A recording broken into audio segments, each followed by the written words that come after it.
Welcome to another session of Kaffeine Karrots. Today we have Jolyn Lee.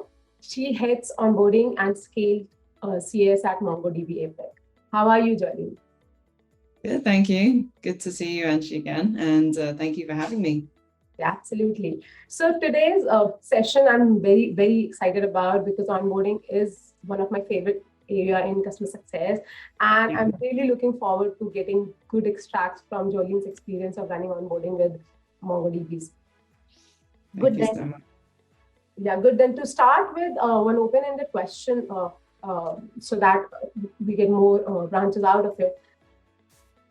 Very basic thing, because many organizations do not really have clear demarcation of onboarding or CS or even implementation. So basis your understanding and experience, how would you define onboarding in first place? Yeah, so I think how I define onboarding is guiding the client to be successful and also to realize value of the product or solution that you're providing them.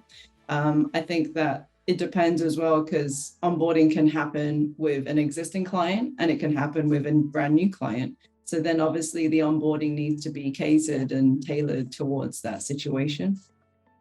Wonderful. I really like the point that you brought up. It can be either for existing clients or even for a brand new clients. And it may also vary given the different type of customers the organizations have. So if I may ask, how do you define leaders should organize their onboarding, especially when they have different category of customers? It can be, say, for example, I'm working with one of my customers and their customer portfolio is right from enterprises to startups. So one size cannot fit all in their scenario. So how do you think they should organize their onboarding strategy? So I think that most companies will actually segment their onboarding based on spend and categorization of customers. So you might have, for example, startups that spend a lot of money, but then you have startups that may not spend a lot of money. And I think when you're a startup yourself who is providing the solution, you may want to then provide a kind of tiered approach, so that for those lower spend clients, you can then give, how do I put it, more digital onboarding experience. So it might be more email orientated versus those that are, I would say, the larger clients that require more time, especially if you have a large enterprise client that have many departments. Then you may want to have a different approach, because you may, as I mentioned, have different departments. So then you want to tailor your onboarding for each of those departments. So it really depends on the company, I guess, and how they segment their clients in that sense. Makes sense. So I do understand that the way they segment and how much of investment they are making, obviously given the size of the customers that they have. And also, you also talked about the initial, in the initial question where we said, how do you define onboarding? And you said how and when the customer starts seeing value. So if we just kind of take a step back, and I request you to lay down the key principles of onboarding that everybody rather should keep in mind before they devise their onboarding strategy across different types of customers, or even if it is a single type of customer, but then what are the key principles that they need to keep in mind? I think the key principles is that one of them is obviously tailoring the onboarding to the person who's coming to your onboarding. So let's say you're talking to a C-level, then of course your onboarding will talk about, on a high level, the value. You may talk about return on investment. You may talk about the business goals that they have, and then align the onboarding to those where possible. And then your audience might be the managers, let's say, or the mid-tier managers that are, let's say, still decision makers, but I would say those that are making decisions for the business. So then, of course, that might be a little bit more granular, where you go into a bit more of your feature and function, or more about the value within those feature and function. And then let's say you have the people who are doers, let's say at the, maybe the IC, the individual contributor level. And those people it depends on what they're interested in, but I would imagine that they might be more interested in the more tactical conversations that go on. So really it ranges from the strategic versus technical items that your solution provides. Interesting. So this actually brings me to another question. Uh, uh, because when we are working with customers, we are taking different approach to communicate to them that what will this onboarding entail? What is the outcome that we are looking for at the end of it? And what is it that you are expecting from this? So basically kind of doing expectation setting with the customers. So at the start of onboarding, what do you recommend how organizations should go and do that expectation setting with the customer? Because no matter how hard the team is working, if the expectation mismatch is there, then customers still may not appreciate the value that they are reaping. So how do you recommend you do expectation setting? So I think you may have a kind of generic agenda, let's say, for the onboarding.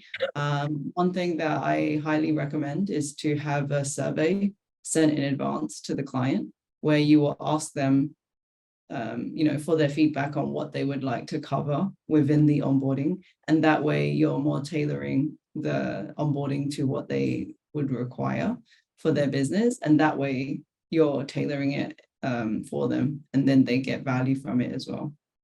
Perfect. That sounds wonderful. So what I hear from you is either you take feedback from them, hear what exactly they are expecting, and if you think there is a mismatch, perhaps there can be communication around that. But I really like that survey idea. Now, if we go a little internal, another key aspect in onboarding, and I have read through, we have seen everywhere being discussed, is the handover. So when sales to CS handover happens, sales to onboarding handover happens, when onboarding teams to CS handover happens, how do you make sure this is the most effective way of doing handover? Yeah, I think there needs to be an internal handover and an external handover. So the internal one is obviously for your internal folk that were involved in the deal. So not just the salesperson or AE, it may also be the professional services, it may be a solutions architect or consultant. There are usually different people involved in the closing of a sale. So I think that internal sync with the CSM allows them to align on the knowledge share of their client and verify information, and also use that as a way to understand what kind of onboarding you need to deliver, because they should know the client better than you at that point. As a CSM, you haven't met them yet. And then for the external handover, I think then you need to obviously be introduced from the AE, the salesperson, as they have had that relationship already. And then that ensures a smooth transition and a mutual understanding. And of course, any material that you plan to present, I think you should share that as well in advance with your internal teams in case they want to give feedback or commentary on it. Interesting. So for this, both the internal and external handovers, usually you think a presentation, a document, any simple standard tool would work, or you, in your past experience, you have seen that usually a live document or this kind of presentations, or what are the tools that teams should deploy to get that handover done? So it depends on the company, what resources they're using, whether it's, using like Google document or using a Microsoft document to share information, or whether you're doing it within CRM such as Salesforce. Information can be captured at different parts of the journey. So when that information is then captured within the signing of the deal, then that should be handed over, of course, to the CSM so they can read everything and understand in advance before the internal call. Interesting, makes sense. Fair enough. So now, since we are talking about the handover being done in the onboarding, and both internal and external, as you pointed out, which makes a whole lot of sense. In the onboarding journey, which obviously can be short or long, really depending on the organization and the product and the customer, how do you suggest organizations should track the onboarding progress, the outcome throughout the journey, whether it is short or even it's long onboarding? Yeah, I think if it depends on the size of the company, but if they can invest in a CS tool, of course, that is a way to track how you're doing for that journey. At MongoDB, we use Gainsight, and I think that is a way for us to track, especially having multiple onboardings at once. You can't track that all in your calendar, right? You need to have a way to look at it holistically, and Gainsight is a good way to see that on a dashboard, and also to drill in. They have things, CTAs, call to actions, so that you can then be reminded of the journey as well. So I think that's a great way to help, because the CSM is handling so many things at once. So it helps them to be more organized and to be on top of that. Interesting. So you actually brought up a very nice point of investing in the CS tools. So obviously, using any technology essentially is capturing data, automating certain things, getting certain alerts, but specifically talking about the onboarding journey and the way you mentioned tracking the progress as well. How do you think CS tools, if I take a step back, the first thing, what can be red flags in onboarding, and how do you think any CS tool can flare those up for you? Yeah, I think, again, depending on how sophisticated your CS tool is, you may be plugging in information in regards to your product usage. So that is a great way as well to monitor how is the client extracting value over that time within the onboarding. Of course, the onboarding depends on the time frame as well that you have. So at Mongo, we have 90 days. We take care of the clients for 90 days as an onboarding team. So I think that's a way to raise the red flag, is getting the product behavior and information to give you indications of what is happening on the account. And of course, I think when you're, within the meetings on the onboardings, you can also understand like whether this is a red flag in that sense live. So perhaps they talk about a competitor solution, or they're not fully have the full belief in your solution. So these are already red flags that you're getting within the actual meeting itself. So it's not just the automated tool, but live with the client. Interesting. So it's a good thing. We are actually talking about both the things, high touch onboarding as well as tech touch onboarding. So if somebody is deploying a tool, then those flags can be, CSMs can, or rather onboarding specialists can be alerted about the issues that are happening there. So for onboardings that are totally tech touch, okay. So, and I know that you have a big team, rather big customer base at MongoDB, and there will be a lot of tech onboarding as well. So in that case, how easy it is to capture the red flags, and if there are any, how does team actually act upon it? Yeah. So the other thing that we can track is the support cases. So how many support cases do they raise? How frequently? If they're not raising any, that's also a red flag. It means that they may not know how to get support, or it's quite impossible, let's say, for a client to never ask for help. So, or maybe they're just not enabled in that sense. So that could be one way where it's purely tech. You would just go be able to be flagged if there are support tickets, is one way. I think the other one is the marketing. So if your marketing team run events, and let's say these clients never attend these events, although they are opted in, they may never attend your webinars. That's another way for you to know about the health of an account. I'm loving this. I'm very excited the way you're talking about if marketing is running engagements and that's not happening, and you see too many or you see too few support tickets. I'm really liking this part of onboarding. Wonderful. Yeah. So if now I move away from tech touch onboarding to more high touch onboarding, where there is a whole lot at stake and there is a CSM interaction happening. So what do you suggest should be the communication strategy in that case? Because what is happening over the call in discussions and meetings is one thing, but making sure it's passed on effectively is equally important.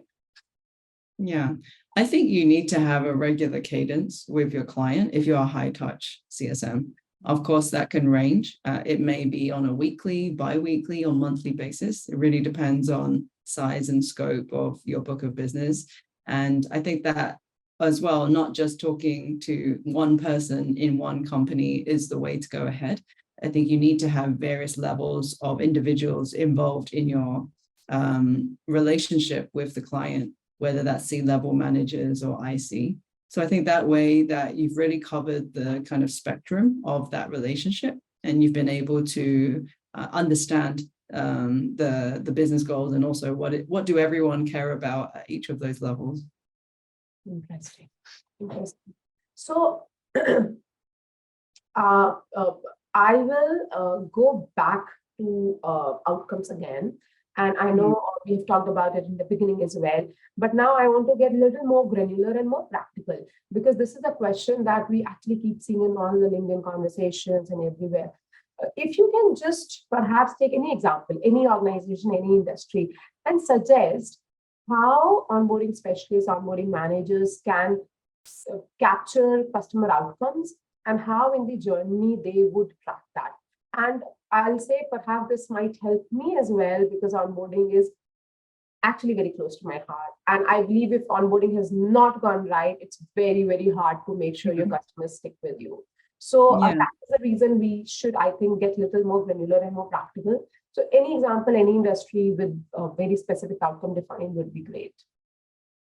So I think like you mentioned, onboarding is super important. You need to ensure that the customer is set up for success, for them to trust your brand and to continue to have an excellent customer experience. I think customer experience is something that is across all industries, and all companies care about this because ultimately they are serving someone, right?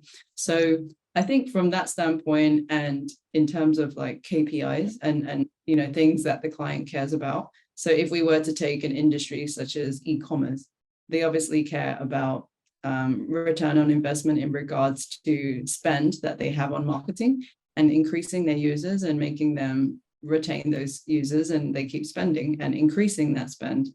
So I think that with this kind of industry, you generally know what their KPI or business goals are. So then you want to then make sure that your solution is helping them on that journey. And they would have told you, hopefully, and shared with you their business goals. And these are also things you can find out from whether it's their annual report or their website. You can or read on articles online. So there is a bit of research involved, right, before you go on the onboarding to understand that. So I think once you understand these different aspects, you'll be able to then cater your onboarding towards that. Interesting. I really like this area of onboarding. So when it is high touch, there is so much of involvement, and it can also be tech touch, really depending on the business, but you are still serving the same objectives. So now, because we have seen, and I at least work with variety of customers where they have single team doing everything, or they have multiple teams, a specific dedicated team for renewals, specific team for customer success, and specific team for onboarding. But then what, in your experience, is the best time or readiness when teams should be split, or you think it's not required, it really is on the management? So whatever is your recommendation of that? You're talking about splitting onboarding and CF. Yes. Yeah. I actually think if in most companies, if they had an onboarding team like MongoDB, I think that's an excellent, you can actually see what the company cares about. If they don't have an onboarding team, not saying the company doesn't care about it, but they put less emphasis on it. And that means that naturally this falls to the CSM to handle it. So, having specialists ultimately within customer success will ensure that the client gets the better experience. So I think that even when you start a company, if you have a separate onboarding team, that's amazing. But I understand that not most of the companies that I've been in, apart from MongoDB, they don't have a separate onboarding team, and this falls onto the CSM. So yeah, that's just how I feel. You do recommend. Fair enough. But then, as you said, if they do not have resources, bandwidth, it makes sense. But I hear you right. It makes entire sense, perhaps, to have the dedicated team catering to that requirement. Wonderful. And I can continue to talk about onboarding. But if Yeah. today, if for today, I request one last question. So Mm. now, since we understand how important onboarding is, and to me, as I'm repeating, onboarding not gone right is a disaster. Yeah. So, and many organizations and leaders concur with that. So, what is your tip or recommendation to folks who are either establishing onboarding or who are even scaling onboarding? So, what do you Yeah. recommend should they follow as a strategy? I think that you need, before you start that, if let's say you already have a CSM presence and that you're thinking of starting that, I think it's very important to partner with your sales team and talk to their leadership about establishing a very clear process about handover and also about the partnership that is involved for that onboarding. I think that some sales individuals may not understand the value of onboarding, and then it kind of breaks that experience. So I think you need to get the buy-in and the partnership of the leadership from the sales side to be able to establish that. So I think that's a very core first point. I think as well, even at a more higher level, if you can get the C-level CEO to really promote onboarding when you start it in your company, it also shows that the company cares about this a lot and that they are also brought into this journey. So I think that's the kind of communication part needs to be kind of, you know what I mean? Like to all levels in the company, you need to understand why we're doing onboarding, why, and the purpose of it. Then I think as a CS leader, you then need to then think about what are the processes I'm going to do? What is the tools I'm going to use to track this long term? And how am I going to define success? You need to set up some sort of KPIs eventually. And then when you have your CSMs on the ground, what are their KPIs to show the success of your onboarding, whether it's number of completed onboardings, whether it's a CSAT metric, really depends on what it is that you care the most about. So these things are, metrics and performance, I think, are very important things to ensure that you've tracked yourself on and measured that. You brought in very interesting points.